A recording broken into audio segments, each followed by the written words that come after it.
বিরুদ্ধে যে 1 লক্ষ মামলা এবং 40 লক্ষ আসামি, এই ভৌতিক মামলা, সেগুলো নিয়ে উনি কথা বলছেন। কিন্তু আজকে সময়ের ব্যবধানে এসে এগুলোতে কোনো প্রজ্ঞাপন জারি করে তখন যেটাকে ভৌতিক মামলা বলছেন সেটা তো বাদ দেন নাই। এক, বিএনপি তো বড় আন্দোলন করা উচিত ছিল যে এই মামলা প্রত্যাহার করো, এই অন্যায় মামলাগুলো প্রত্যাহার করো, করেন নাই।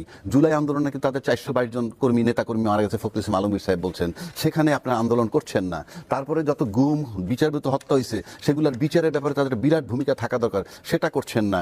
আবার সেই পুরনো প্রশাসন, তার অধীনে নির্বাচনে যেতে চাচ্ছেন। সবকিছু মিলে আমার কাছে মনে হয় যে যদি এমন ভেবে থাকেন যে আমরা ক্ষমতায় যেতে পারলে প্রজ্ঞাপন জারি করে সমস্ত মামলা শেষ করে ফেলবো, যেমনিভাবে ক্ষমতায় গেলে তার মামলা কারো থাকে না, এই চিন্তা যদি করে থাকেন তাহলে আমি মনে করবো সেটা খুব ভালো চিন্তা তারা করছেন না। এবং একটা দেশকে যদি গড়তে হয়, দেশের প্রতি যদি ভালোবাসা, জাতির জন্য ভালোবাসা থাকে, আর যদি মনে করেন তাহলে আপনাদের এই সংস্কারটা, বিশেষ করে এই 3টা সংস্কার যেটা আমরা বললাম, বিচার বিভাগ, প্রশাসন বা শাসন ব্যবস্থা এবং নির্বাচন কমিশন, এবং সুন্দর নির্বাচন উপহার দিতে হইলে, সেই লক্ষ্যে তাদের করতে হলে এই কাজগুলো তাদের সহায়তা করা উচিত বলে আমি ব্যক্তিগতভাবে মনে করি।